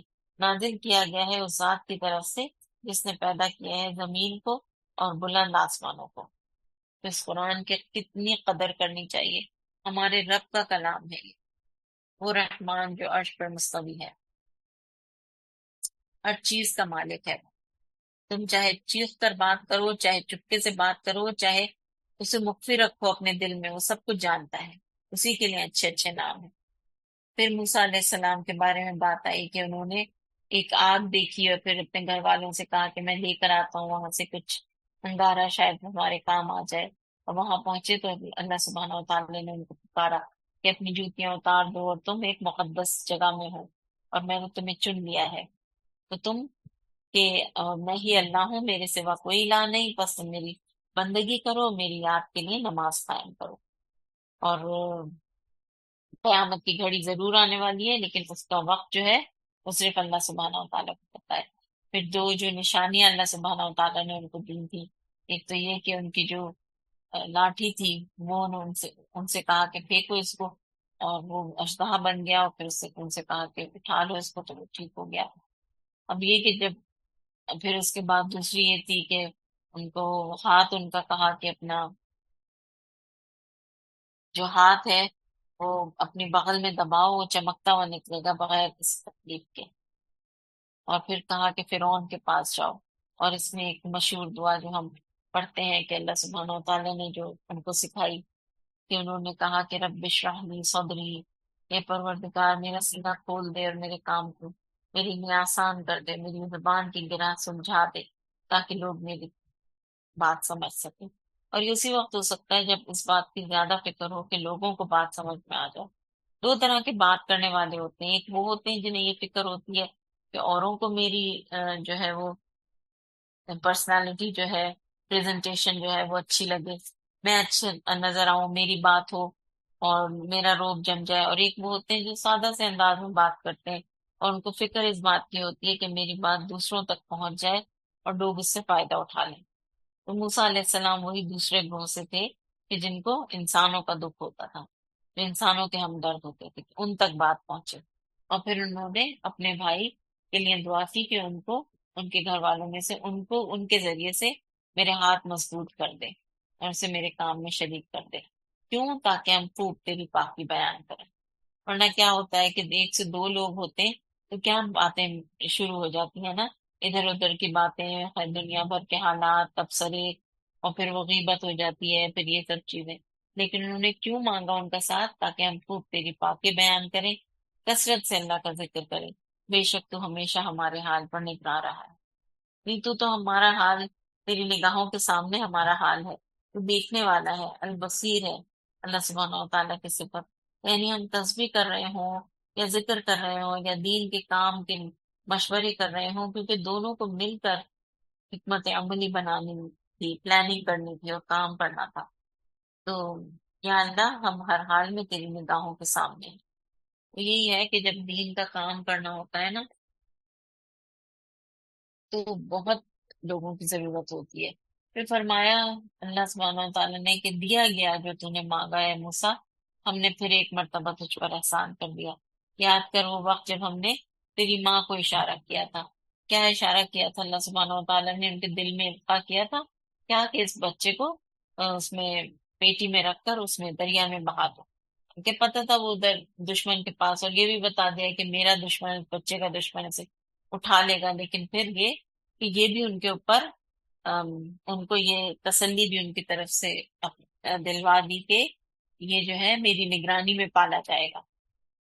میں نے اپنی طرف سے محبت، اس پر تجھ پر محبت طاری کر دی ہے اور ایسا انتظام کیا کہ تو میری نگرانی میں پالا جائے گا، حضرت موسیٰ علیہ السلام کو کہا۔ تو کیا اللہ سبحانہ و تعالیٰ، یعنی ایک طرف اللہ سبحانہ و تعالیٰ آزمائش میں ڈالتا ہے اور دوسری طرف اللہ سبحانہ و تعالیٰ محبتوں سے نوازتا ہے، کہیں اور خیر کے اور بھلائی کے راستے کھول دیتا ہے۔ اللہ سبحانہ و تعالیٰ کی آزمائش ایسی نہیں ہوتی کہ صرف وہ ہمیں آزماتے ہی رہے۔ پھر یہ کہ ان کی بہن ساتھ ساتھ چل رہی تھی اور پھر بہن نے دیکھا کہ ان کو اٹھا لیا ہے وہاں پر فرعون کے گھر میں اور یہ کہ پھر انہوں نے کہا کہ وہ اللہ تعالیٰ نے ساری سب کسی کا دودھ نہیں پی رہے تھے وہ، تو ان کی بہن نے کہا کہ میں ایک عورت کو جانتی ہوں جو ان کو دودھ پلا دے۔ اس طرح اللہ سبحانہ تعالیٰ نے ان کی دل ٹھنڈا رکھا اپنی اولاد کے اس سے، کہ وہ اپنی اولاد کے پاس پہنچ گئی۔ اور پھر اس کے بعد اللہ تعالیٰ نے پھر انہیں کہا کہ جاؤ تم اور تمہارا بھائی میری نشانیوں کے ساتھ اور فرعون کے پاس، اور تم میری یاد میں کمی نہ کرنا، ذکر میں سستی نہ کرنا۔ تو اللہ سبحانہ و تعالیٰ کے جو چنے ہوئے بندے ہوتے ہیں نا، ان کی کچھ صفات ہوتی ہیں۔ ایک تو یہ کہ اللہ تعالیٰ جس کے ساتھ بھلائی کرنا چاہتا ہے اسے دین کی سمجھ دے دیتا ہے، یہ چننے جانے کے لیے علامت ہے۔ پھر دوسرے وہ ہوتے ہیں کہ جو اللہ تعالیٰ کی بات مانتے ہیں، یعنی جو کچھ پڑھتے ہیں سمجھتے ہیں اور پھر کرتے بھی ہیں۔ تو کیا اللہ سبحانہ و تعالیٰ نے ان کو فرعون کی طرف بھیجا کہ وہ یہ بھی کہا کہ وہ سرکش ہو گیا ہے، اور پھر یہ کہ اس سے نرمی سے بات کرنا۔ تو آیت 45 سے 48 میں انہوں نے دونوں نے عرض کیا ہے ہمیں اندیشہ ہے کہ وہ ہم پر زیادتی کرے گا یا پل پڑے گا۔ تو فرمایا کہ ڈرو مت، میں تمہارے ساتھ ہوں، میں سب کچھ سن رہا ہوں، دیکھ رہا ہوں، کچھ نہیں ہوگا۔ اللہ سبحانہ و تعالیٰ نے بہت محبت سے ان سے کہو کہ اس کے پاس جاؤ اور کہو کہ ہم تیرے رب کے ساتھ کے پیغامبر ہیں، اور بنی اسرائیل کو ہمارے ساتھ جانے دے اور اپنے رب کی نشانیاں دکھاؤ۔ تو پھر بحث مباحثہ شروع ہو گیا اس کا فرعون کے ساتھ، وہ بھی فرعون تھا تو کسی وجہ سے ہی تھا، اور دنیاوی اعتبار سے عقل بہت تھی اس کو، تو اسی عقل میں جو ہے نا اس نے آ کر سارے جادوگروں کو جمع کیا کہ چلو ایک مقابلہ ہو جائے، اور یہ بھی اللہ سبحانہ و تعالیٰ کی طرف سے حضرت موسیٰ علیہ السلام کے لیے ایک اپارچونٹی تھی، ورنہ موسیٰ علیہ السلام جا جا کر ان سے کہتے کیا ہو جماؤ میرا جادو دیکھو اپنا جادو دیکھو، تو کون آتا، لیکن فرعون نے سب کو جمع کر لیا۔ بہرحال جادوگروں کا مقابلہ ہوا، جادوگروں نے پہلے رسیاں ڈالی، وہ لوگوں کو سانپ ہلتی ہوئی نظر آئی، پھر اللہ سبحانہ و تعالیٰ نے اشارہ کیا حضرت موسیٰ کو کہ اب آپ ڈالیے، تو انہوں نے ڈالی، اور انہوں نے ڈالی تو وہ یکایک جو ہے وہ اژدہا سارے جو ان کی جو بنائی ہوئی رسیاں تھی وہ نکل گیا، اور جادوگر جو ہے نا وہ سمجھ گئے کہ نہیں یہ کوئی رسی نہیں ہے، یہ اصل میں اژدہا تھا، اور سب کے سب ایمان لے آیا، اور پھر فرعون سے پوچھے بغیر، یعنی فرعون کو اپنی ایک انا پہ اس کی زد پڑی تھی، اس نے ان سب کو کہہ دیا کہ بس میں تمہیں سزا دوں گا، تو انہوں نے کہا کہ ٹھیک ہے، ہم تو اپنے رب پر ایمان لے آئے ہیں تاکہ وہ ہماری خطائیں معاف کر دے، اس جادوگری سے جس پر تو نے ہمیں مجبور کیا تھا درگزر فرمائے، اللہ ہی اچھا ہے وہی باقی رہنے والا ہے۔ تو بس یہی تھا، اور اللہ پہ وہ ایمان لے آئے، اور ہرگز بھی فرعون کے آگے پھر انہوں نے نہیں جھکے وہ۔ پھر موسیٰ علیہ السلام پر اللہ تعالیٰ فرماتے ہیں آیت 75 سے 79 تک کہ ہم نے موسیٰ پر وحی کی کہ اب تو راتوں رات میرے بندوں کو لے کر چل پڑ، اور ان کے لیے سمندر میں سے سوکھی سڑک بنا لے، تجھے کسی کے تعقب کا ذرا خوف نہ ہو، اور نہ سمندر کے بیچ سے گزرتے ہوئے ڈر لگے۔ پیچھے سے فرعون اپنی لشکر لے کر پہنچا، اور پھر سمندر ان پر چھا گیا جیسے کہ چھا جانے کا حق تھا۔ فرعون نے اپنے قوم کو گمراہی کیا تھا، کوئی صحیح رہنمائی نہیں کی۔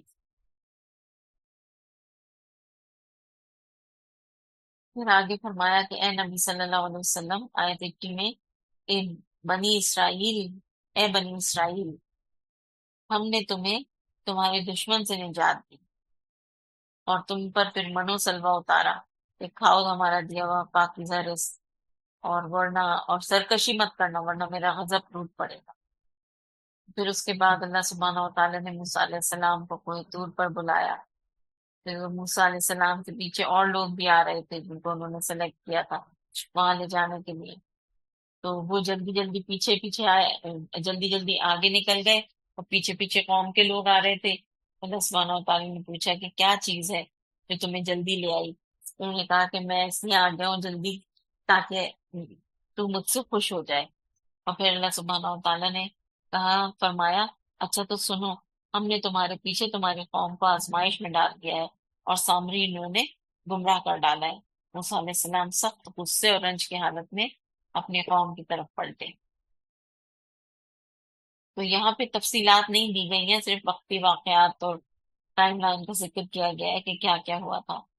تو انہوں نے جا کر کہا کہ اے میری قوم کے لوگوں، کیا تمہارے رب نے تم سے اچھے وعدے نہیں کیے تھے؟ کیا تمہیں دل لگ گئے کہ تم اپنے رب کے غضب کو اپنے اوپر لانا چاہتے تھے کہ تم نے مجھ سے وعدہ خلافی کی؟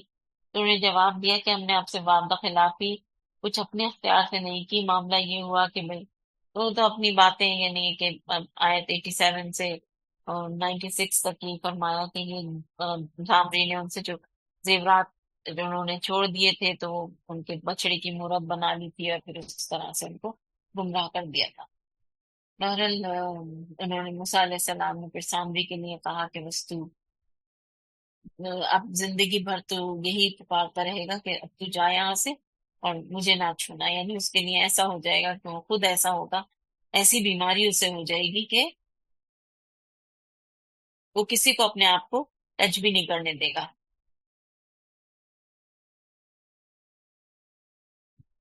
پھر آگے 99 میں اللہ سبحانہ و تعالیٰ فرماتے ہیں اے محمد صلی اللہ علیہ وسلم، اس طرح ہم پچھلے گزرے ہوئے حالات کی خبریں آپ کو سناتے ہیں، اور ہم نے خاص اپنے ہاں سے تمہیں ایک ذکر عطا کیا ہے، یعنی قرآن، رب کی یاد، اور جو کوئی اس سے منہ موڑے گا قیامت کے دن سخت بار گناہ اٹھائے گا۔ پھر مجرموں کا حال، کہ جب وہ لوگ قیامت کے دن ان کا کیا حال ہوگا، پھر ان کی آنکھیں دہشت کے مارے پتھرائی ہوں گی، آپس میں چپکے چپکے کہیں گے کہ دنیا میں مشکل سے ہی تو ہم نے کوئی 10 دن گزارے ہوں گے. اب یہ لوگ کہہ رہے ہیں، لوگ کہیں گے یہ کہ 10 دن گزارے ہوں گے، اور ہمیں خوب معلوم ہے کہ وہ کیا باتیں کر رہے ہوں گے. اور سو جو سب سے زیادہ محتاط اندازہ لگانے والا ہوگا کہ نہیں، ہم تو صرف ایک ہی دن رہے تھے، سب سے زیادہ عقل مند یہ کہے گا. اچھا، یہ تو لوگوں کی باتیں ہیں نا. اور اللہ سبحانہ و تعالیٰ کیا فرماتے ہیں ایک جگہ؟ اللہ سبحانہ و تعالیٰ فرماتے ہیں کہ جب وہ وہاں پہنچیں گے تو ان کو لگے گا کہ وہ دنیا کی زندگی میں کچھ بھی نہیں رہے، بس صرف لمحہ بھر. یہ لوگوں کے گیسز ہیں، اور اللہ سبحانہ و تعالیٰ کہہ رہے ہیں کہ وہ تو لمحہ بھر کو رہے. ان کو یہ پھر یہ کہ اس دن زمین جو ہے وہ چٹیل میدان بن جائے گی، اس میں کوئی بل سلوٹ نہیں ہوگی. اور پھر یہ کہ سب اللہ سبحانہ و تعالیٰ وہ لوگوں کا اگلا پچھلا سب حال جانتا ہے، اور اللہ تعالیٰ ہی لوگوں کو جانتا ہے، لوگوں کو کوئی علم نہیں ہے، بس اتنا ہی کہ وہ دے دیا جائے. پھر آیت 115 سے 123 تک حضرت آدم علیہ السلام کا قصہ ہے کہ وہ کس طرح سے ان کو شیطان نے جنت سے نکلوا دیا تھا جب ابلیس نے سجدے سے انکار کیا، اور اللہ تعالیٰ نے اس کو ام، اپنی رحمت سے محروم کیا. تو اس نے بھی جا کر حضرت آدم علیہ ہوا کو بہکایا اور ان کو اس درخت کا پھل کھلوا دیا جسے اللہ تعالیٰ نے آزمائش کے طور پر ان کو منع کیا تھا. تو ان کو کیا ہوا کہ ان کے سطر ایک دوسرے کے سامنے کھل گئے، اور پھر وہ ان کو جنت کے پتوں سے ڈھانپنے لگے. پھر یہ کہ یہ شیطان ہے، اور اللہ سبحانہ و تعالیٰ نے فرمایا کہ تم دونوں بہرحال انہوں نے ان کی توبہ قبول کی، جو اللہ تعالیٰ نے ان کو کلمات سکھائے تھے حضرت آدم کو. تو اللہ نے ان کی توبہ قبول کی اور فرمایا کہ تم دونوں فریق، انسان اور شیطان، یہاں سے اتر جاؤ، تم ایک دوسرے کے دشمن ہو. اور اگر میری طرف سے تمہیں کوئی ہدایت پہنچے گی تو میری ہدایت کی جو کوئی پیروی کرے گا وہ نہ بھٹکے گا، نہ بدبختی میں مبتلا ہوگا. تو ہمیں بھی اپنی زندگی جو ہے وہ قرآن کے مطابق بسر کرنی ہے. پھر 135 میں فرمایا، اے محمد صلی اللہ علیہ وسلم، ان سے کہو ہر ایک انجام کار کے انتظار میں ہے، بس اب منتظر رہو، ان قریب تمہیں معلوم ہو جائے گا کہ کون سیدھی راہ پر چلنے والا ہے. حق اپنا حق جو ہوتا ہے وہ منوا کے رہتا ہے. پھر جز 17 سورہ انبیاء فرمایا آیت 1 سے 3 میں، یہ قریب آ گیا ہے لوگوں کے حساب کا وقت، اور وہ ہے کہ غفلت میں منہ موڑے ہوئے ہیں. ان کے پاس جو تازہ نصیحت آئی تھی ان کے رب کی طرف سے، اس سے منہ موڑے ہوئے ہیں. اب یہ ہے سورۃ الانبیاء. اس میں آ، قیامت کے قرب قیامت کی طرف اشارہ ہے، اس بات سے کہ انسان کی موت بھی قریبی ہے، اور اب عمل کی مہلت ختم ہونے کو ہے، حساب کا وقت قریب ہے. تو وارن کیا جا رہا ہے انسان کو. اور حساب کس بارے میں ہوگا؟ کہ اس نے زندگی کن کاموں میں گزاری، جوانی کہاں گزاری، اس نے اپنا مال کہاں سے کمایا اور کہاں خرچ کیا، اور جو علم حاصل کیا اس پر کتنا عمل کیا. پھر نبی صلی اللہ علیہ وسلم نے فرمایا کہ جنت تمہارے جوتے کے تسمے سے بھی زیادہ قریب ہے، اور اسی طرح آگ بھی. یہ کہ اپنے لیے تم نے خود ہی تیاری کی ہوئی ہے، یا کر رہے ہو یا کرنی چاہیے. پھر آیت 2 میں بتایا کہ تم کوئی غور فکر نہیں کرتے اور اس کے مطابق عمل نہیں کرتے، آخرت کی کوئی تیاری نہیں کرتے اور نصیحت حاصل نہیں کرتے، اور آخرت کی بجائے تم دنیا کی فکر میں لگے ہوئے ہو. اور پھر آیت 7 میں ایک بڑا اہم اصول دیا گیا ہے کہ جو بات انسان کو معلوم نہ ہو وہ علم والوں سے پوچھ لیا کریں.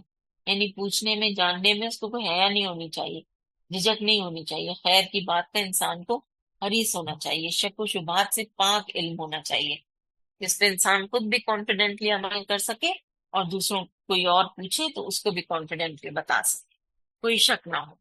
ورنہ شک و شبہ سے نہ جو ہوتا ہے نا علم، تو وہ نقصان کا ہی باعث بنتا ہے. پھر آیت 10 میں بتایا کہ یہ جو قرآن ہے، یہ اس میں تمہاری ہی باتیں، تمہارے متعلق گفتگو ہے، تمہارے اچھے برے اخلاق کا ذکر ہے، اس میں اچھے اعمال کا. تم اس کو مضبوطی سے تھام لو. اور جو کچھ اس میں ہے اس پر پوری طرح عمل پیرا ہو جاؤ، اس میں تمہارا ہی شرف اور تمہاری عزت ہے۔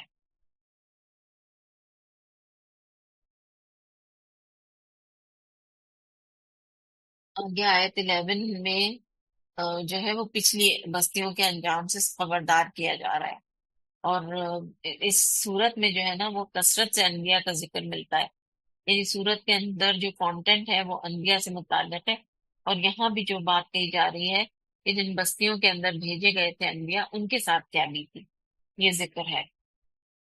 تو آگے پھر بتایا جا رہا ہے کہ جب انہوں نے ہمارے عذاب کی آہٹ محسوس کی تو لوگ وہاں سے بھاگنے لگے، ان سے کہا گیا مت بھاگو اور لوٹ جاؤ جہاں تمہیں سامنے عیش و عشرت دیا گیا تھا، اور اپنے محلات کی طرف تاکہ تم سے سوال کیا جائے۔ وہ کہنے لگے ہائے ہماری کمبختی، بے شک ہم ہی ظالم تھے۔ یعنی آیت 15 میں پھر بتایا کہ اللہ سبحانہ و تعالیٰ نے جیسے کوڑے کا ڈھیر ہوتا ہے ایسے ہی مرنے کے بعد ان کے جسموں کا ڈھیر تھا، اور ان کے اندر کوئی رمق زندگی کی باقی نہ تھی، کوئی شان و شوکت، کوئی دنیا کی لذت جس سے وہ حاصل کرتے تھے، کچھ بھی باقی نہ رہا۔ پھر آیت 19 میں فرشتوں کی عبادت کا ذکر ہے کہ وہ عبادت سے تھکتے نہیں ہیں، وہ مستقل طور پر عبادت کرتے ہیں، دم نہیں لیتے۔ رسول اللہ صلی اللہ علیہ وسلم نے صحابہ سے پوچھا کیا جو کچھ میں سن رہا ہوں وہ تم بھی سن رہے ہو؟ یعنی آپ صلی اللہ علیہ وسلم کے پاس بھی چیز تھی۔ انہوں نے کہا کہ ہم تو کوئی چیز سن نہیں رہے۔ آپ صلی اللہ علیہ وسلم نے فرمایا بے شک میں تو آسمان کے چڑچڑانے کی آواز سن رہا ہوں۔ یہ انبیاء کو اللہ سبحانہ و تعالیٰ نے خاص مرتبہ دیا ہوتا ہے، اسی کی کچھ نشانیاں ہوتی ہیں۔ اور پھر یہ کہ اللہ سبحانہ و تعالیٰ ہمیں بھی توفیق دے، اور تسبیحات جو ہوتی ہیں وہ استغفار کی تسبیح ہونی چاہیے، درود شریف کی شامل ہونی چاہیے، پھر یہ کہ سبحان اللہ والحمد للہ ولا الہ الا اللہ واللہ اکبر، یہ اللہ سبحانہ و تعالیٰ کے محبوب کلمات ہیں۔ اور یا ذا الجلال والاکرام، سبحان اللہ و بحمدہ سبحان اللہ العظیم، یہ فرشتوں کی تسبیح ہے۔ اور اسی طرح پہ لا حول ولا قوت الا باللہ، جنت کے خزانوں میں سے ایک خزانہ ہے۔ اور یا حی یا قیوم برحمتک استغیث، اللہ سبحانہ و تعالیٰ کی ہر مدد، ہر تکلیف میں یہ مانگنی چاہیے۔ اور پھر آیت 23 میں ہے کہ اللہ سبحانہ و تعالیٰ اپنی مخلوق کے بارے میں جو فیصلہ کرتا ہے تو مخلوق اس سے پوچھ نہیں سکتی، اور وہ رب ہے، وہ جو بھی کرے گا تو وہ اس کا حکم نافذ ہو کر رہے گا، کوئی اس سے پوچھنے والا نہیں ہے، اس کو کچھ کوئی مشورے دینے والا ہے۔ جی۔ پھر آیت 30 میں اللہ سبحانہ و تعالیٰ کی نشانی بتائی کہ زمین اور آسمان آپس میں گڈمٹ تھے، پھر ہم نے ان کو الگ الگ کیا، اور یہی اب سائنس کا نظریہ بھی ہے کہ بگ بینگ کے ذریعے سے جو ایک بڑا سا گولا تھا وہ مختلف حصوں میں پھٹ گیا، اور ہر جاندار چیز کو پانی سے زندگی بخشی۔ یہ دو باتیں ایسی ہیں جو نبی صلی اللہ علیہ وسلم کے زمانے میں دریافت نہیں ہوئی تھی، لیکن وہی کے ذریعے سے آپ کو بتائی گئی تھی۔ اور جہاں تک ہر جاندار چیز کو پانی سے پیدا کیا گیا،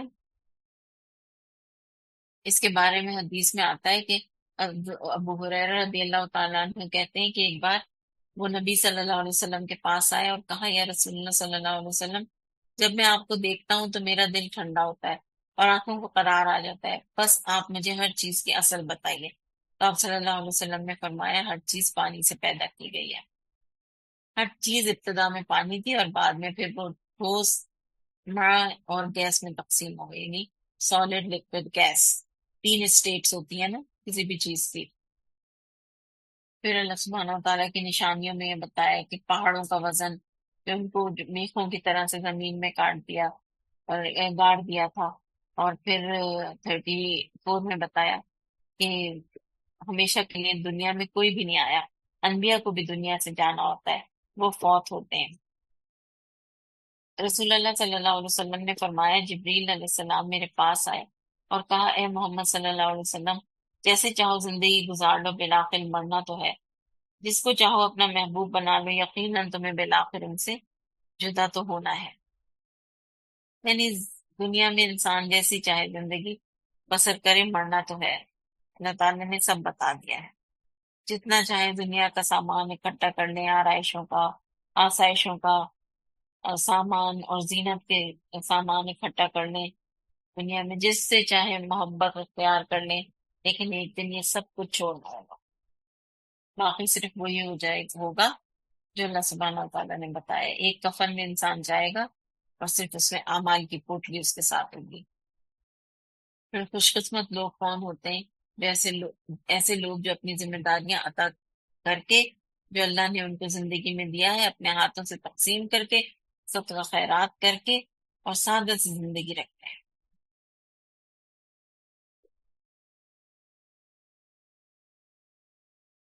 آگے فرمایا ہے 35 میں کہ انسان کے اوپر فقر اور دولت اور صحت اور بیماری اور اسی طرح کی دنیا کی دیگر چیزوں کا اپ اینڈ ڈاؤن آتا رہتا ہے، تو یہ دراصل یہ آزمائش ہے۔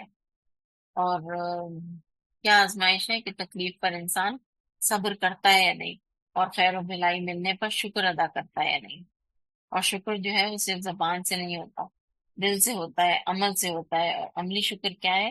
کہ انسان اپنے مال اور اولاد سے اپنی یا ان کی آخرت بنانے کی کتنی فکر کرتا ہے، اور جو کام انہیں ناپسند ہے ان پر وہ صبر کیسے کرتا ہے۔ پھر آیت 36 میں بتایا، نبی صلی اللہ علیہ وسلم نے تمام معبودوں اور بتوں کی عبادت کی نفی کی تھی، تو یہ بات مشرکین پر بہت بھاری پڑی کہ جن کو ہم اپنی جان سے عزیز رکھتے ہیں ان کو آپ کوئی مقام ہی نہیں دے رہے۔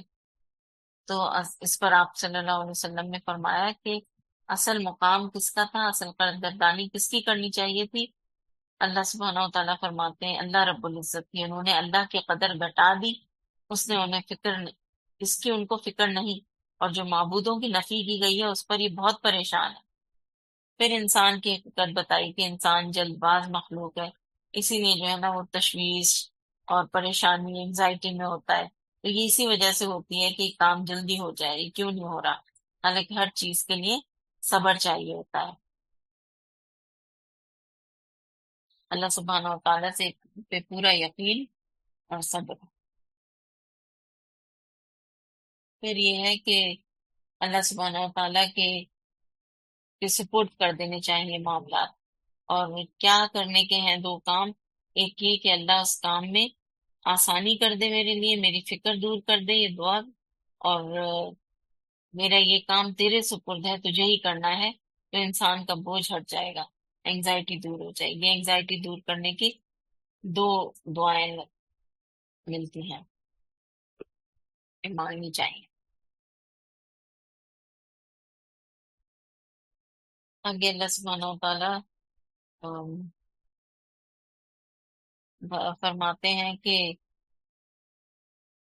انسان کے بارے میں کہ وہ کتنا جلد باز ہے۔ پھر آیت 38 39 میں فرمایا کہ کس طرح سے جو ہے جن چیزوں کو انسان غلط سمجھتا ہے تو ان پر توبہ یا معافی بھی کرتا ہے، اور جن چیزوں پر انسان جسٹیفائی کر لیتا ہے تو اس پر استغفار نہیں کرتا۔ یہ بڑی جو ہے نا حقیقت حقیقت پسندی والی بات ہے۔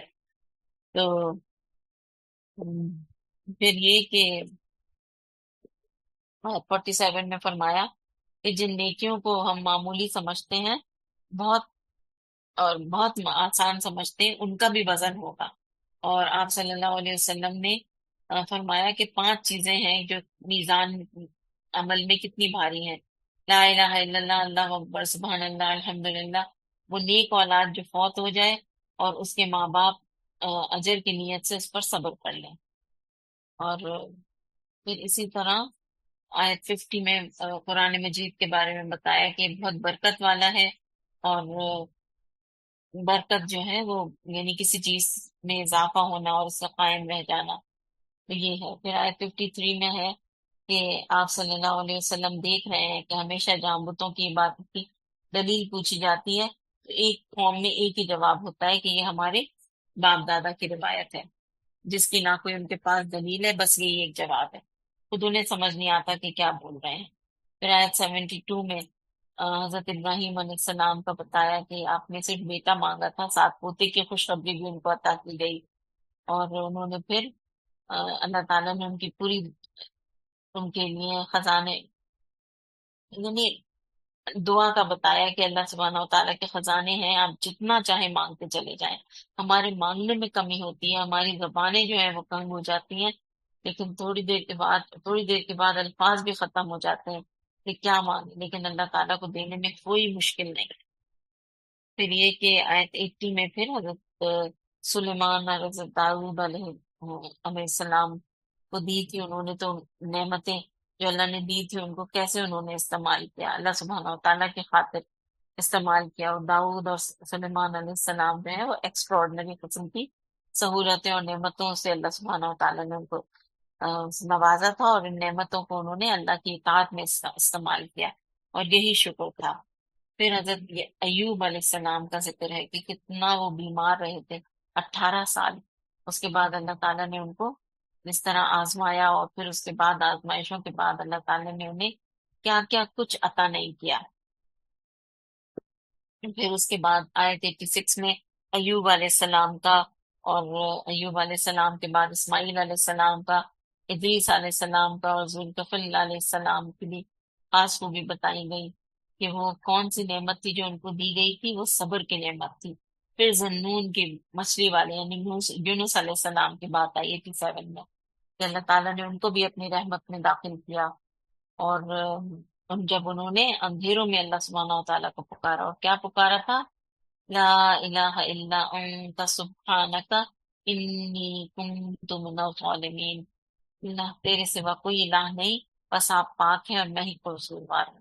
نبی صلی اللہ علیہ وسلم نے فرمایا ذنون یعنی یونس علیہ السلام کی دعا جب وہ مچھلی کے پیٹ میں تھے، یہ جب بھی کوئی مسلمان کسی معاملے میں ان الفاظ سے اپنے رب سے دعا کرتا ہے تو وہ دعا ضرور قبول ہوگی۔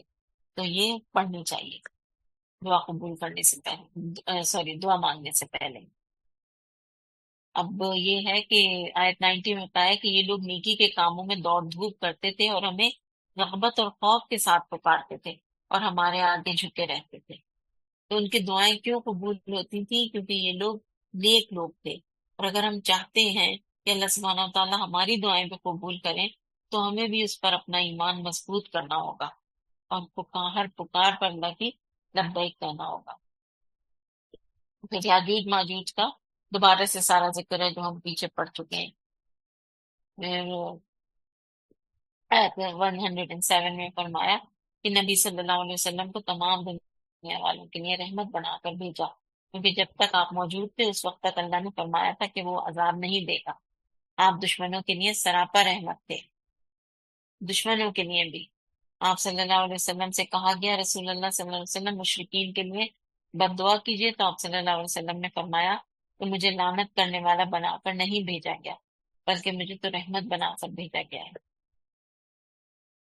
سورۃ الحج، اللہ سبحانہ و تعالیٰ کے فیصلوں کے بارے میں، اللہ سبحانہ و تعالیٰ کے افعال کے بارے میں، اس کی صفات کے بارے میں، اور یہ اللہ سبحانہ و تعالیٰ کو جانتے نہیں ہیں جو لوگ، تو یہ شیطان کی اتباع کرتے ہیں، اور اس طرح سے اللہ کے احکامات کو چھوڑ کر اس کی باتیں مانتے ہیں، گویا دوسرے لفظوں میں اپنے خواہشات کی پیروی کرتے ہیں۔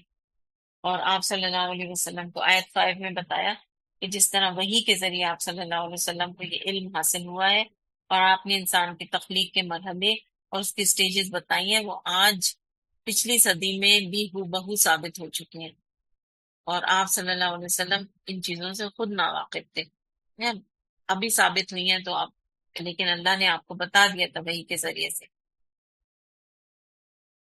پھر یہ ہے کہ آگے اللہ سبحانہ تعالیٰ یعنی آیت 11 میں ہے کہ بظاہر ایسے ہی شکوک و شبہات کرنے والے جو مسلمانوں کے گھروں میں ہیں، اگر وہ یعنی کہ اللہ سبحانہ تعالیٰ کے شکر گزار رہنا چاہیے، ان کو شک میں نہیں پڑنا چاہیے، اللہ سبحانہ تعالیٰ صرف اچھے حال میں ہی اس کو یاد نہیں کرنا چاہیے، تکلیف کے وقت میں بھی اللہ سبحانہ تعالیٰ سے ہی رجوع کرنا چاہیے۔ اور پھر یہ ہے کہ ایمان کا امتحان ہوتا رہے گا، کمزور ایمان آزمائش کے وقت قائم نہیں رہتا، کمزور ایمان جس کا ہوتا ہے نا، کیونکہ انسان کو اللہ تعالیٰ مختلف طریقوں سے آزما کر دیکھتا ہے کہ سچا ہے، سچا مومن ہے یا نہیں۔ پھر آیت 18 میں بتایا کہ یہاں پر سورج اور چاند ستاروں کا بطور خاص ذکر کیا گیا ہے کہ وہ اللہ کی تسبیح کر رہے ہیں، اور پھر اس سے کیا بتانا مقصود ہے کہ تم جن کو پوجتے ہو وہ ستارہ پرست قوم ہو، سورج کی پوجا کرنے والی ہوں، چاند کی بھی، یہ تو خود جو ہے اللہ سبحانہ و تعالیٰ کی تسبیح کر رہے ہیں، ان کو اللہ تعالیٰ نے تمہاری تمہارے لیے مسخر کیا ہے، تمہاری فائدہ اٹھانے کے لیے۔ پھر آیت 20 میں بتایا کہ جہنم کی آگ بہت تیز ہے، اس کا جو بوائلنگ پوائنٹ ہوگا وہ بھی بہت شدید ہوگا، ان کی کھالیں گل جائیں گی جہنمیوں کی، کہ جسموں کا برا حال ہوگا۔ اور جنت والے جو ہیں وہ جنت کے لباس بھی اور جنت کے زیورات بھی اعمال سے بڑھتے ہیں۔ تو وضو کرنے کی بات ہے یہ، کہ جس کا وضو جتنے اچھے طریقے سے ہو۔ پھر 24 میں آئیے کہ جن کو پاکیزہ بات کہنے کی ہدایت بخشی گئی اور رہنمائی کی گئی، اللہ کے بتائے گئے اور انعام یافتہ لوگوں کے راستے کی طرف کیوں کی گئی؟ کیونکہ وہ خود چاہتے تھے۔ اور یہ کون لوگ ہوں گے؟ جن کو کلمہ توحید کو قبول کرنے کی راہ دکھائی گئی، یعنی اللہ سبحانہ و تعالیٰ کا راستہ جو بہت تعریف والا ہے۔ پھر ابراہیم علیہ السلام کی بات کی جا رہی ہے کہ اللہ سبحانہ و تعالیٰ نے جو ان سے گھر بنوایا تھا تو پھر ان سے کہا کہ اس گھر کو پھر صاف بھی رکھنا تاکہ لوگ آئیں اور عبادت کریں۔ اس سے پتہ چلتا ہے کہ مسجدوں کی صفائی کا خصوصی اہتمام کرنا چاہیے، سب کو، کمیونٹی کو مل کر جو بھی ہو۔ پھر آئے 28 میں بتایا حج کے دن جو دنیا کے بہترین دن ہوتے ہیں، سب سے بہترین دنیا کے دنوں، نبی صلی اللہ علیہ وسلم نے فرمایا دنیا کے دنوں میں افضل ترین 10 دن عشر ذو الحجہ کے دن ہیں، ان دنوں میں کیا ہوا نیک عمل اللہ سبحانہ و تعالیٰ کو سب سے زیادہ محبوب ہے، اور ان 10 دنوں میں کثرت سے اللہ سبحانہ و تعالیٰ کا ذکر کرنے کے لیے کہا گیا ہے، حکم دیا گیا ہے۔ پھر آیت 29 میں حج کے کچھ مناسک بتائے جا رہے ہیں اور پھر یہ کہ جو نجاست ہوتی ہے نا وہ جسموں کو چمٹ جاتی ہے، اسی طرح شرک کی نجاست جو ہے وہ روح اور عقل کو چمٹ جاتی ہے۔ پھر اس کے بعد جو ہے نا المقبتین کا لفظ آیا ہے کہ اللہ سے ڈرتے ہیں، وہ مصیبت پہنچنے پر اللہ سے ناراض نہیں ہوتے، غلط باتیں منہ سے نہیں نکالتے۔ تو یہ جو مخبتین ہیں ان کی 4 صفات ہوتی ہیں۔ آیت 35 میں جو ہے نا یہ اللہ کے ذکر کے وقت دلوں کا کانپ اٹھنا، اللہ کے راستے میں پہنچنے والی تکلیفوں پر صبر کرنا، نماز قائم کرنا اور مال خرچ کرنا۔ پھر قربانی کے بارے میں بتایا گیا کہ اللہ کی خاطر جو قربانی کرتے ہیں وہ، تو اللہ سبحانہ و تعالیٰ کو تو تمہارا تقوی پہنچتا ہے کہ تمہارے دل میں اس کے لیے کتنی محبت تھی، تم نے اللہ تعالیٰ کے لیے قربانی کی۔ یہ جو قربان کیا ہے جو سمبل ہے نا اس بات کا ہے کہ یا رب ہم اپنا آپ، اپنی انا اور اپنی خواہشات بھی وہ بھی تیری خاطر قربان کر سکتے ہیں، کیونکہ ان سب کا مرکز جو ہے نا دل ہوتا ہے، تقوی کا مرکز دل ہے، جیسے آپ صلی اللہ علیہ وسلم فرماتے تھے تقوی ہاں ہونا۔ پھر آیت 54 میں ایسے پتہ چلتا ہے کہ جو اس طرح جو کچھ بھی شیطان خلل اندازیاں کرتا ہے اللہ ان کو مٹا دیتا ہے اور اپنی آیات کو پختہ کر دیتا ہے، علیم اور حکیم ہے۔ دلوں کی 3 بڑی قسمیں ہیں: سخت دل، بیمار دل، ایمان والا دل اور عاجزی والا دل۔ کمزور دل والے کون ہوتے ہیں؟ جن کے دلوں میں بیماری ہے، کمزوری ہے، یعنی نفاق والے۔ سخت دل کون ہوتے ہیں؟ جو کفر کی راہ اختیار کر لیتے ہیں، جن پر کوئی ڈانٹ واز نصیحت کچھ اثر نہیں کرتی، اور دلوں کی سختی کی وجہ سے اللہ اور اس کے رسول کی بات ان کو سمجھ میں نہیں آتی۔ اور اہل ایمان جو ہے نا ان کے دل وہ نرم دل ہوتے ہیں، اور اگر شیطان ان کے دلوں میں وسوسہ بھی ڈالے تو بھی وہ ان کے حق میں رحمت بن جاتا ہے، کیونکہ وہ فوراً متنبع ہو جاتے ہیں۔ اور یہ بھی علم کی وجہ سے ہوتا ہے، انہیں خیال آتا ہے نا کہ یہ بات تو صحیح نہیں ہے جو شیطان نے وسوسہ ڈالا ہے، تو فوراً جو ان کا علم ہے وہ اللہ سبحانہ و تعالیٰ کی رحمت کے ساتھ انہیں یاد آ جاتا ہے کہ بات ایسی نہیں ہے، ایسی ہے۔ پھر آیت 16 میں بتایا کہ ہر مظلوم آدمی کی مدد فرماتا ہے اللہ سبحانہ و تعالیٰ۔ اور پھر آیت 68 میں بتایا کہ ضد بازی کا کیا جواب ہونا چاہیے۔ یہاں ایک بڑا اچھا ادب بیان کیا گیا ہے جو اللہ سبحانہ و تعالیٰ اپنے بندوں کو سکھاتا ہے کہ جب کوئی شخص ضد کرے، بحث کرے، جھگڑے، الجھے تو اس کو جواب نہ دیا جائے، نہ مناظرہ کیا جائے۔ کیا کہا جائے کہ جو اللہ سبحانہ و تعالیٰ نے اپنے نبی کو سکھایا کہ جو کچھ تم کر رہے ہو نا، یہ سب اللہ کو پتہ ہے، اللہ سے ڈرو۔ پھر آگے آیت 75 میں بتایا کہ فرشتوں میں سے اللہ سبحانہ و تعالیٰ نے جبریل علیہ السلام کو چنا، اور انسانوں میں سے اللہ سبحانہ و تعالیٰ نے دیگر انبیاء کے ساتھ محمد صلی اللہ علیہ وسلم کو چنا۔ اور جو آپ صلی اللہ علیہ وسلم کی امت ہے اس کے 73 فرقے ہوں گے، جس میں سے صرف ایک جنت میں جائے گا۔ آپ سے پوچھا گیا کہ وہ کون ہوگا، تو آپ صلی اللہ علیہ وسلم نے فرمایا جو میرے اور میرے صحابہ، آج جو میرے صحابہ ہیں ان کی دین پر ہوگا۔ تو اللہ سبحانہ و تعالیٰ اگر ہم چاہتے ہیں کہ ہمیں چنے تو ہمیں اپنے دل میں اللہ کی محبت کے لیے، اپنے دل کو اللہ کی محبت کے لیے ہمیں خالص کر لینا چاہیے، اپنے نیکی کے کام اللہ کے لیے خالص کرنے، لوگوں کی نفرتیں دلوں سے نکال دیں۔